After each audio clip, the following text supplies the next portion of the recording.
For those of you attached to the Federalist or Federalism theme, November 28th, Victoria Basolo from UC Irvine will be talking about housing policy under conditions of federal withdrawal and city resistance. And a little sooner than that, on October 24th, we're trying out a special experiment. In general, the UCCS public policy talks have focused on more or less unidirectional knowledge transfer from the university to the policy community. But we think there are lots of opportunities for bidirectional exchange. And on October 24th, there'll be a little experiment where a leader from the California Department of Finance will be coming to talk with us about research that they've done on California's demography and its implications for poverty and the economy. So, with that, it is a pleasure to introduce our speaker today, Karthik Ramakrishnan. He's a professor of public policy and political science at UC Riverside and also the founding director of the Center for Social Innovation at UCR. He's a board member of the California Endowment, chair of the California Commission on Asian Pacific Islander Affairs, and an adjunct fellow at the Public Policy Institute of California. Many of you know him. Karthik is a regular here, but for those of you who don't, his research focuses on civic participation, immigration policy, and politics of race and ethnicity, and immigration in the United States.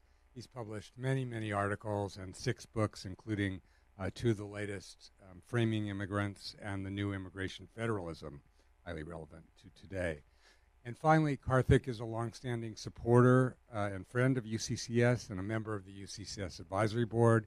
He helped us select federalism as one of our themes for this year, and is here to kick off the series, which will address, the series itself will address state-federal conflict with special reference to an array of issues, particularly around immigration, the environment, and cannabis. So please join me in welcoming Karthik Ramakrishnan.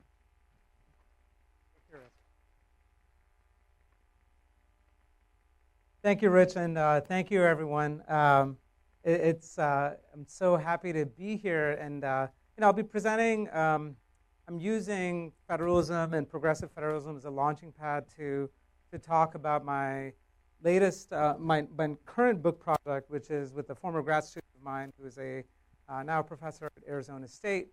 It's either going to be called Progressive State Citizenship or State Citizenship. And what we're trying to do is to plow new ground and to reframe how we think about citizenship, going beyond thinking about it as an exclusively national concept. In many ways, reclaiming citizenship from its roots. It's no accident that citizenship has the root of what we think of as cities as part of that. But I want to try to use this opportunity to step back and it's an honor to be able to kick off this series, to get more intellectual heft into what California is doing. And I'll just get a little personal here. So I serve on the board of the California Endowment, and the endowment, like many other institutions in California, are proud members of the resistance, right? And we're very dominant in how we message with that. I don't think we should shy away from that. But one of my concerns from the very beginning, after the Trump administration got inaugurated with all of its bluster, was that essentially what I think of as a pretty noble cause and a principled set of activities that California has been doing for a long time got reframed. And it wasn't just something that was external to us. We did it internally as well and made it seem like a partisan fight. And while there may be benefits for this to be aligned in partisan terms, there are some significant drawbacks. And so what I'm hoping, at least in our role as researchers and at the University of California, well beyond what the incentives of particular elected officials might be, to make something partisan, to have this seen as part of the resistance, at least in an intellectual way, to be more honest about where we have come, and to see that if we want to talk about some of this as resistance. So for example, if we're talking about resistance on immigration, California's resistance on immigration happened under the Obama administration as well. It's not something that is entirely and fully triggered by what the Trump administration has been doing. So I want to put that as a backdrop. I see some friends in the audience, and I see Kevin there. I'm going to mention the speaker here, and not in any bad way, but I do want to set the stage a little bit. We have Alan Colburn and I have a paper that I'm happy to share afterwards. It's called Citizens of California, where we're starting to roll out this concept.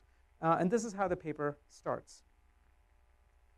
In 2017, California State Assembly Speaker Anthony Rendon boldly claimed that the state would protect its undocumented residents, telling the Trump administration and the federal government, if you want to get to them, you have to go through us. I don't know, Kevin, if you wrote that or the speaker himself did. Mirroring this sentiment, the state's Attorney General, Anthony Becerra, said, we stand with you and are ready to fight for you. Governor Jerry Brown went even further, declaring in his annual State of the State address, California has enacted several protective measures for the undocumented, the Trust Act, lawful driver's licenses, basic employment rights, and non-discriminatory access to higher education. We may be called upon to defend those laws, and to defend them we will. And let me be clear, we will defend everybody, every man, woman, and child who has come here for a better life and has contributed to the well-being of our state. Now, all the things that I told you there did not invoke partisanship. It was a pretty principled stance. But the timing and the kind of language that occurred, and especially as it got sucked into this larger vortex of Trumpism and anti-Trumpism, and the kind of partisan battle lines that got drawn, really has made it difficult for those of us who've been studying these types of issues for a while and to want to try to carve out as much of a space for robust state action and state protection to say that this is not somehow related to some beef that we may have with the President of the United States. So I'm really hopeful that with the kind of work that UC Center Sacramento can do in the course of this year, that we can start putting a lot of that intellectual infrastructure in place so that it is not purely seen as a political play. And then we can start not only having a kind of intellectual history of how we got to where we did, but to start getting to the business of evaluation. California has done so much work in the realm of policy innovation. Rich just mentioned I direct a relatively newly formed Center for Social Innovation, entirely externally financed from the James Irvine Foundation and Weingart Foundation. We are trying to change the narrative, first of all, starting regionally. We're based in the Inland Empire. And when we launched, and every time since, I'm going to say a little bit here as well, is when we think about innovation happening in California, the predominant image is of innovation as happening along the coast, right? That if you ask someone, where's the geography of innovation in California? Most people will probably say Silicon Valley, and then they'll say, maybe you could talk about biotech in San Diego and in Irvine. Maybe we could talk about entertainment tech in LA, but it's still very much a coastal conversation.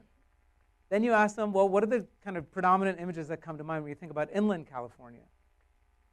And the adjectives will not be innovation and tech, right?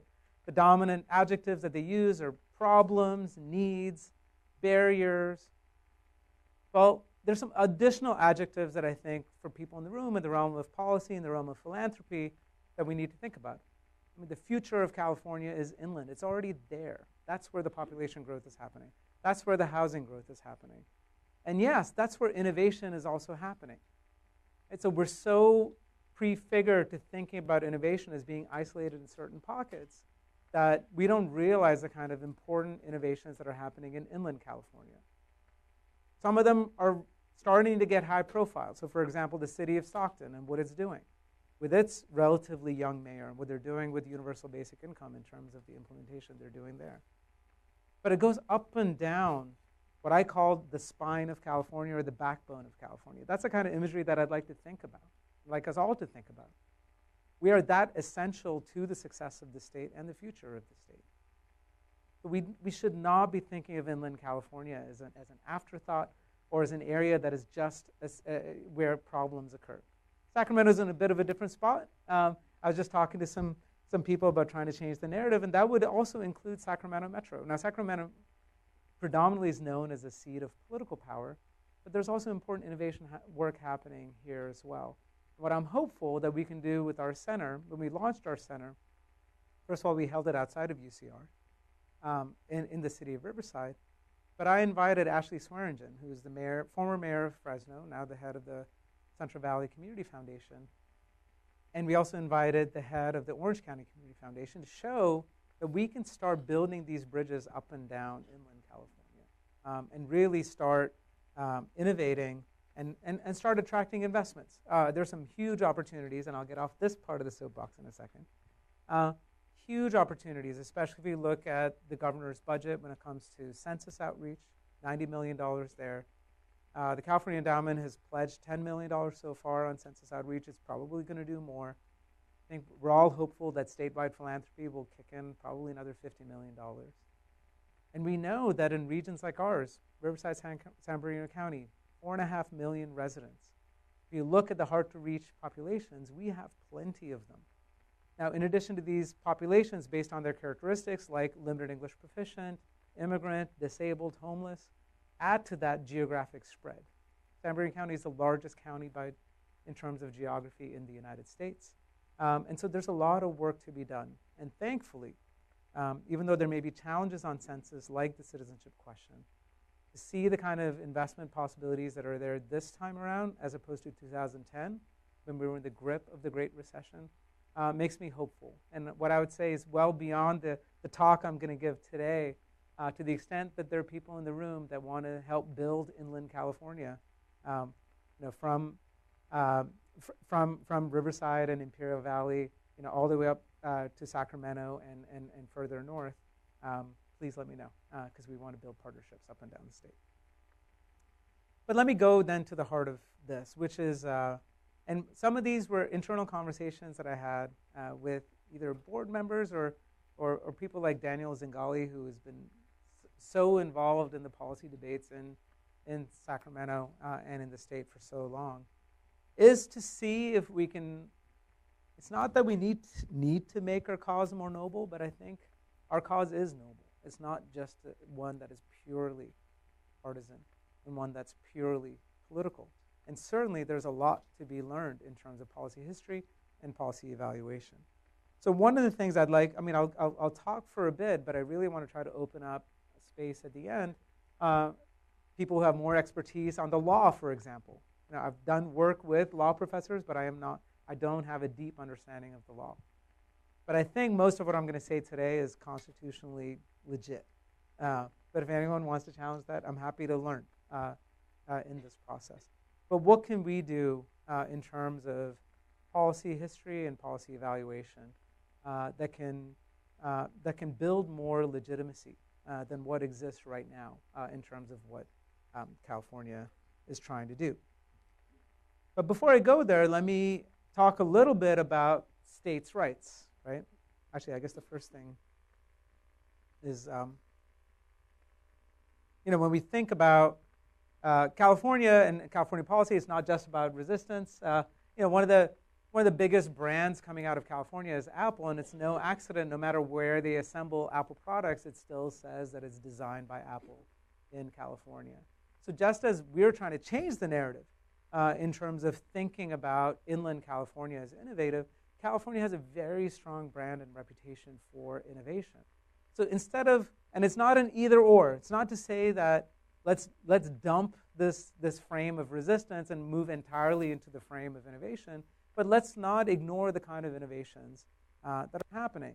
And so it's not just about tech innovation. There have been many policy innovations that California has been doing for a long time, right? So if you look at one of the original policy or political innovations in California, it occurred over a century ago in terms of the advent of direct democracy. Now, I think there are a bunch of maybe political science students in the room, and it's no surprise, but we forget that, right? We forget that we've done so much that is innovative, that is over a century old.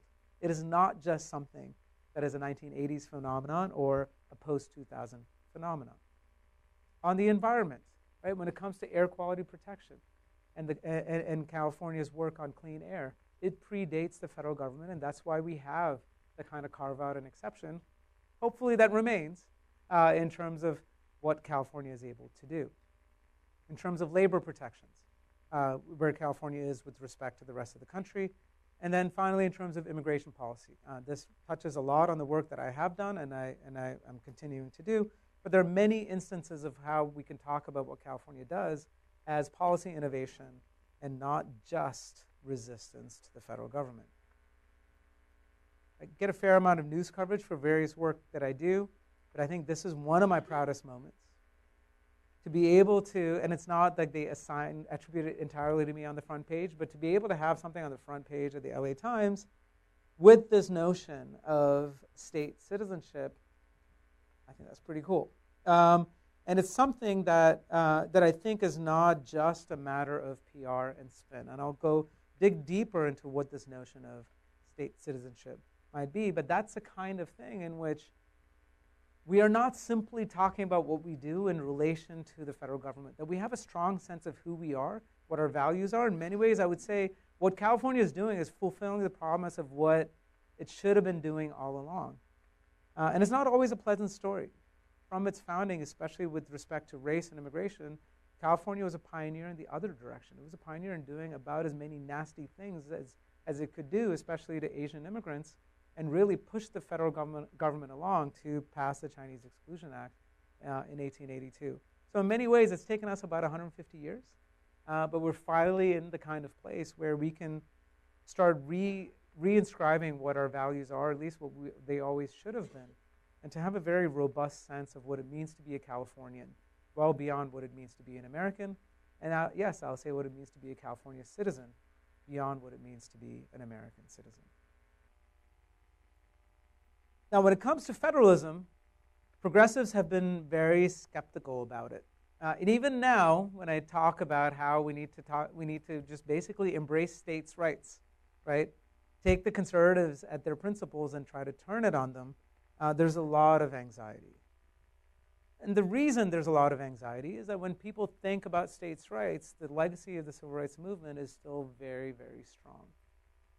So when you talk about states' rights, people, and especially in the realm of civil rights, people think this means license for states, especially those like Alabama, Mississippi, and others, to do nasty things to their residents without federal protections in place. Right? This is the dominant image of states' rights. And I mean, in many ways, I guess Barry Goldwater is perhaps responsible for how states' rights got deployed at the peak of civil rights protests, so it got that kind of image. But there are other examples of federalism that have been critical to the advancement of rights. Right? We would not have had women's suffrage at the national level without states like California and other Western states pioneering on that, first at the local level and then at the state level. When you're talking about labor protections and minimum wages, states are where it's at if you're trying to increase. I mean, who knows when the federal government is going to increase its minimum wage next? It's much more likely that you're going to get those kinds of progressive wins at the state level as opposed to the federal level. I mean, beyond that, if you also look at gay rights, right? I mean, so there are many examples right under our nose of how advancements in many ways need to happen at the state level before they occur at the federal level. I'll just say this about immigration. Immigration perhaps is a special kind of policy because of federal preemption and because it relates to the ability of the United States to enter into foreign relations. Immigration is seen as something very special. But in the last 20 years or so, we've seen states innovate, sometimes in the direction of where Arizona is going, right, in a very non-progressive direction, a very restrictive direction. But certainly also what states like California, Oregon, Illinois, and other states have been doing in terms of advancing the rights and opportunities for its immigrant population. So that's something that we need to keep in mind. Now, sometimes when I don't know what some of these same funders would say now. We had a meeting that we organized in Riverside that brought national funders with state funders as well as state organizations. This was maybe I think it was 3 years ago, to talk about what California had been able to achieve and what other states like New York. I mean, it's kind of embarrassing to be New York right now, right? Because their demographics are quite similar. The way they engage in the global economy is quite similar. but they can't seem to get their act together to pass the kinds of policies that they need to pass, especially on immigrant rights, but on a host of other measures, to be able to compete with California for the kind of talent that we compete for. But one of the things that a couple of these national funders who will not be named, at least one of them, said is, well, ultimately it is still about federal comprehensive immigration reform, because states cannot give legal status to immigrants. And I think immigration is emblematic on a whole bunch of other things, including reproductive rights and other types of rights, in which we think of the federal government, and especially the Supreme Court, as our savior, right? Because of preemption, because either Congress can pass laws or the Supreme Court can make decisions that can wipe out any nasty things that states might want to do, we've essentially put all of our eggs in that basket. As I'm saying this takes on a different tone, certainly post-Kavanaugh confirmation than before. But, essentially, we either counted on a White House or a Supreme Court if Congress failed us to be able to save us. And now I'm not sure. And I don't know if this is something that's just temporary. A fair number of people have pointed out that the U.S. Senate is getting less and less representative of the U.S. population over time.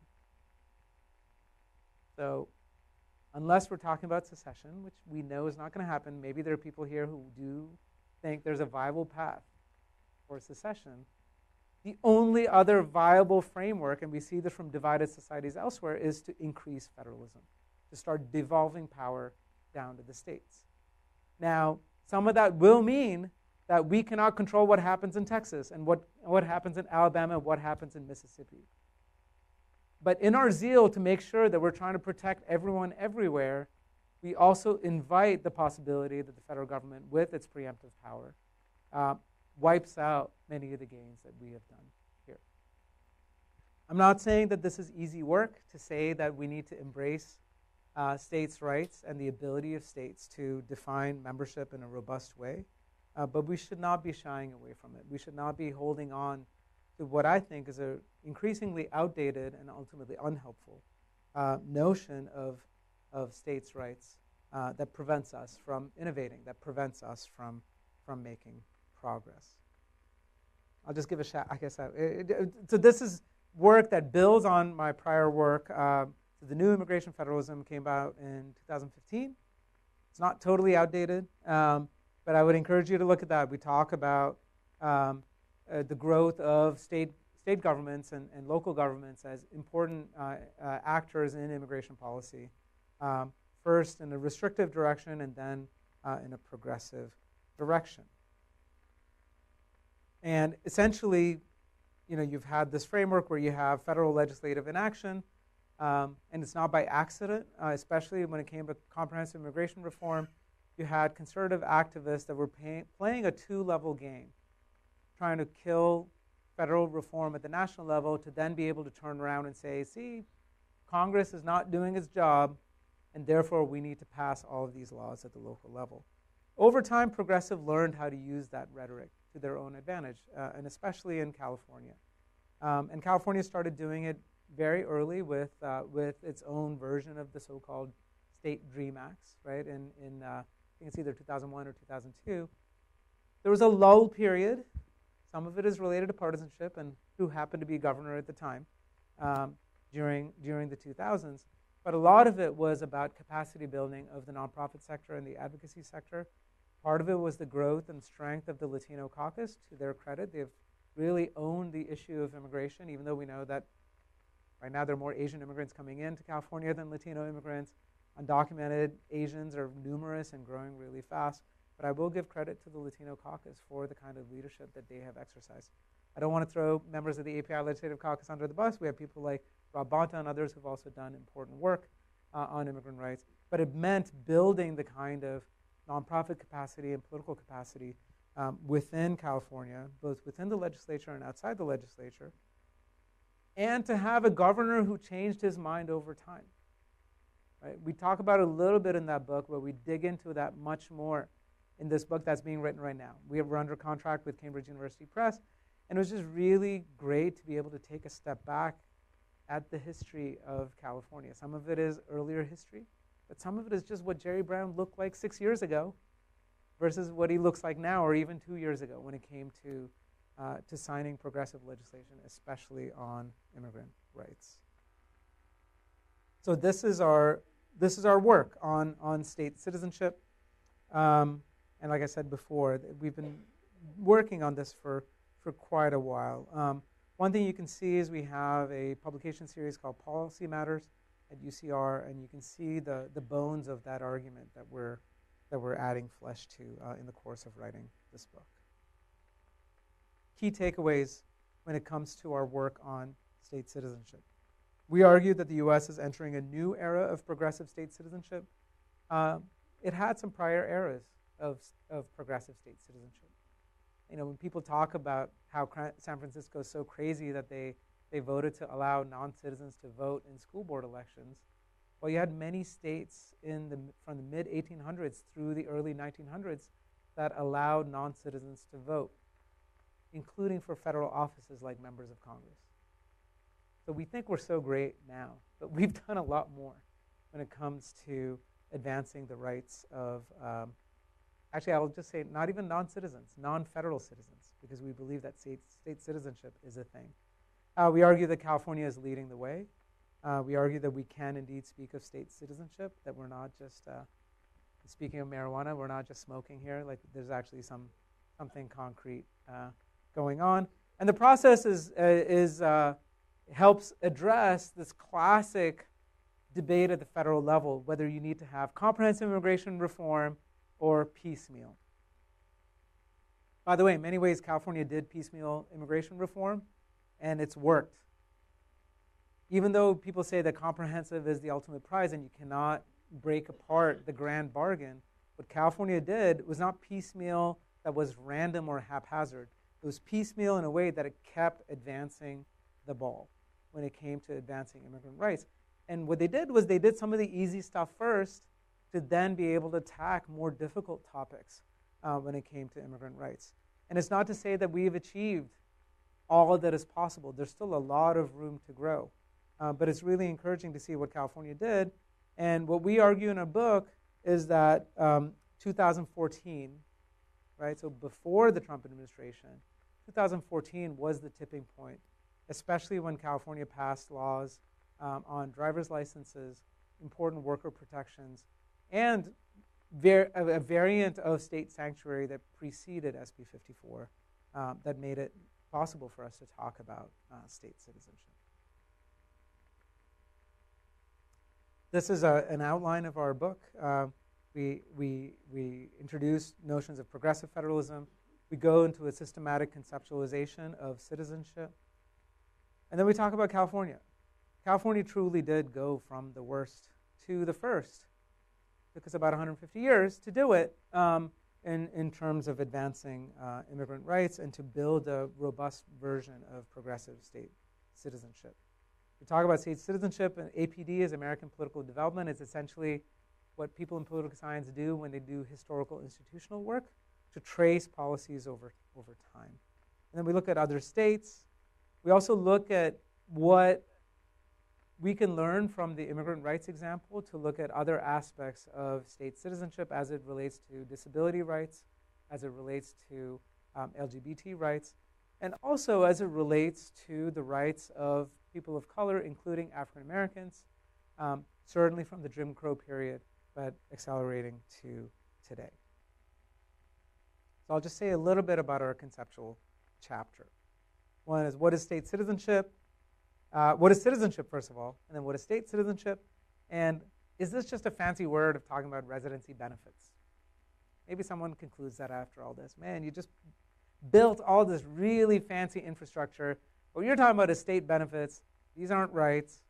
And please don't call it state citizenship. And I won't be offended if anyone says that at the end of this presentation today. So what is citizenship? Right now, even though we talk about globalization and the decline of the importance of the nation state, although I think under this current administration and the kind of trade wars we're having, I think people realize that the nation state at the federal level is a very real actor. and is authoritative in so many different ways. But the dominant notion of citizenship is still one that is exclusive in nature, right? Both exclusive in terms of the federal government is supreme, but also exclusive in terms of not only what it includes, but also what it excludes. Right? And so you have people like Charles Tilly and Roger Brubaker and Peter Schuck who say that, first of all, legal status is critical to think about citizenship. What that means is that if you don't have legal status, you don't have citizenship. All right, that's the key that unlocks citizenship. So if someone who does not have legal status in the United States, you can't call them a citizen. Right? There's some who would like to call them Americans, right? Jose Antonio Vargas and others have done a lot of work there. But I will argue, and hopefully I'll convince you at the end of this, that we can still talk about people who don't have federal legal status as still being citizens, and certainly citizens of the state of California. Right? But this approach is a kind of litmus test approach where legal status is seen as controlling access to a whole panoply of rights, and the implication is unmistakable. You have status, you get access to all these rights. Now, all these things open up. Don't have status, none of these are open to you. Right? So that's the traditional notion of citizenship. Now, there are others that have pushed back against that dominant narrative. And they say, you know what, citizenship, some people, not too much before us, have talked about urban citizenship. But most of what they've done is to try to break apart this notion that you need to have legal status in order to have rights. Right? So legal status may matter, they argue, but you have other dimensions of citizenship that also matter. You can talk about political rights, social rights, civic rights that exist even for those who might not have legal status. People also advance notions of citizenship that go beyond rights. So let's look at participation in society. So if someone is engaging in volunteerism, someone is engaging in the policy process, even if they do not have the legal status of being a legal permanent resident or a U.S. citizen, we can still say that they're engaging in acts of citizenship. So let's put that in there as well. And then going beyond that, they say, let's also think about a sense of belonging. So whether someone feels like they belong is important as well. And by the way, progress on some of these dimensions can occur without progress on others. So this is this notion of multidimensional citizenship. What we do is to say that's fine, although it starts mixing certain concepts. Right? So it mixes status and rights with participation, which really is not rights, but the exercise of rights, and a sense of belonging, which goes well beyond even notions of rights. So what we try to do is to ground citizenship in a rights framework. Actually, this is a little bit, I'm hoping that I get to the rights part. I think I do. But before we do that, we think it's important to go back to the drawing board to think about a more systematic way of thinking about citizenship, and especially this critique that people might have that what we're talking about citizenship is really just residency. Well, if we think of citizenship as a form of membership, then yes, right? If these terms, like citizenship and residency, really just means membership at the state level or membership at the federal level, then sure, we can think about citizenship and residency as one and the same. But we argue that citizenship is different from residency, and especially since we ground it in rights, that it's not just about access to benefits.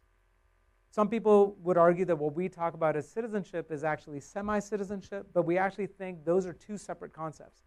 Full citizenship, so rights, advancement and rights on all five of those dimensions, can occur at the national level, it can also occur at the state level. It's actually a completely different dimension. And we can also talk about local citizenship. It's not the focus of our book, but because state governments have so much preemptive power over local governments, we've seen that in California, where California passed laws that wiped away restrictions on landlords, for example, and local requirements that they interrogate the legal status of people in those localities. But I also see it in Texas going the other way, where Texas has passed laws that are so-called anti-sanctuary laws that wipe the slate clean in terms of what local governments can do with respect to progressive citizenship. So what we do is go beyond rights. And I'm really excited about this kind of work because it has implications well beyond just immigration. So first, we talk about the right to free movement. Now that we can say is perhaps with AB 60 and our state driver license law, that's a very clear example of non-citizens, of immigrants, regardless of their status, having free movement. But this also includes instances like racial profiling, stop and frisk, things that restrict the right of free movement, even of people who are nominally U.S. citizens. Right? And so we need to keep that in mind as well, that the right to free movement is not something just with respect to the foreign-born population, but also the native-born population in the United States. We then talk about another bundle, which is the right to due process and legal protection. There are many laws that California has passed in the last few years to try to advance due process for federal non-citizens. And then there's policies like people say there's a right to K through 12 education, which the Supreme Court has upheld, the fundamental right that you cannot exclude those without legal status in the United States from that. But we haven't had a language to talk about that. There's nothing in our founding documents that says everyone has a right to a K to 12 education. Right, so what is the more general concept there? People also talk about the right to health care. We certainly have that in terms of the right to emergency room care, right? As long as you're receiving federal funds, no county hospital can turn away someone based on their federal legal status. We think that those kinds of rights related to healthcare, related to employment, related to education, all are part of what we call the right to develop human capital. This is not to say that everyone has the right to the same outcomes. They all have a right to develop the fundamental capacities to be able to achieve those outcomes. Then we talk about not participation, which is the actual exercise of rights, but the right to participate and the right to be represented. And by the way, on some of this, again, we'll see what the federal government does. It's no accident that the federal government is asking for citizenship. And most people say they're trying to get immigrants not to participate in the census.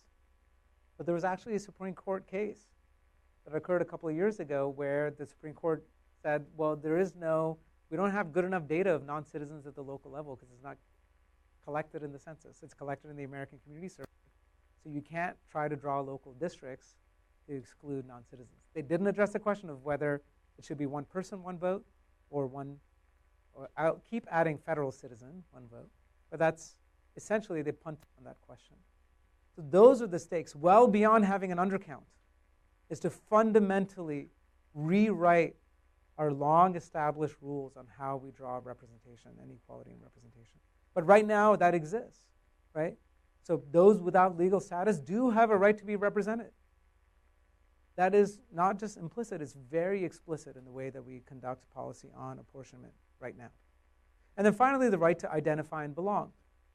So this is where steps like removing the words illegal alien from various aspects of the California State Code, it's important, right? It creates a sense of belonging, but again, we want to ground it in rights, where people can say that they have a right to belong, and that it ends up being something that is meaningful. Now, all of these rights, can happen at the federal government level, it can happen at the state level, and it can certainly happen at the local level. What we are able to do when we look at this in a federal framework is to start introducing notions of federalism conflict to see what are the constitutional constraints, but even the political constraints, but also the political drivers that can try advancing rights at the state level vis-a-vis the federal government. Now, the story is not always just progressive, right? And when we talk about progressive state citizenship, it's not about Democrat or Republican. What we try to do in a federalism framework is to think of the federal government as setting the baseline. Progressive state citizenship are rights that exceed the federal minimum standards. So think about minimum wage as a way to think about that. Right? So expanding rights over and above those at the federal level. You can think of regressive citizenship are attempts to restrict or dilute rights that are provided at the federal level. So the Jim Crow South would be a classic example of regressive state citizenship. What Arizona has done and tries to do continually on immigrant rights would be an example of regressive state citizenship, trying to chip away at rights that exist at the federal level. And then finally, restrictive would be what Chris Kobach called the mirror theory of federalism, where the state government mirrors federal restrictions. And this is great. A lot of times, talk a fair amount to colleagues in the law and political science, but I was just talking to someone who's not even an academic who said, yeah, I like state driver's licenses in New York and a bunch of other places. And I said, that's right. Any state that uses federal standards to then restrict access to a state's right is engaging in restrictive citizenship policy. It doesn't have to, but it's choosing to do that. So it's not just our stereotypes about what restrictive state policy looks like in places like Arizona. And I don't mean to bash New York. I really hope New York does the right thing. But driver's licenses in New York would be an example of restrictive state citizenship when it comes to immigrant rights. So these are the variants, and we're going to be digging deeper into that in our book. But I see that I'm out of time, so I'll just stop there. But I really would love to just hear people's thoughts and feedback, either on this notion of state citizenship, whether you think I'm totally off base here, or you think, you know what, this is awesome, and I'm going to start talking about being a citizen of California. One thing I'll say is it's great to have people that are innovative in various ways. And I talked to folks at the endowment. I was talking to Daniel Zingal, who does a lot of great public engagement work, and I'm hoping that I'm not throwing him under the bus here. We created a mock-up of a California state passport. And that's something I would love to see us to think about this in a creative way. This is not to say that a California passport will get you access to other countries, right? But to think about going beyond just it as an identity document. Because I was even thinking that we can use that as a way to start building a very strong California identity. One of the things that, and I don't think it was just perceptual, one of the things that happened after this administration got installed at the federal level, you seem to have a lot of pride. And I swear, I just saw a lot more California Bear t-shirts and sweatshirts than I thought I had seen before that. And I think we have a really important opportunity here from the realm of policy, innovation, but really to start building this robust notion of what it means to be a Californian, and I'll just say it, what it means to be a citizen of the state of California.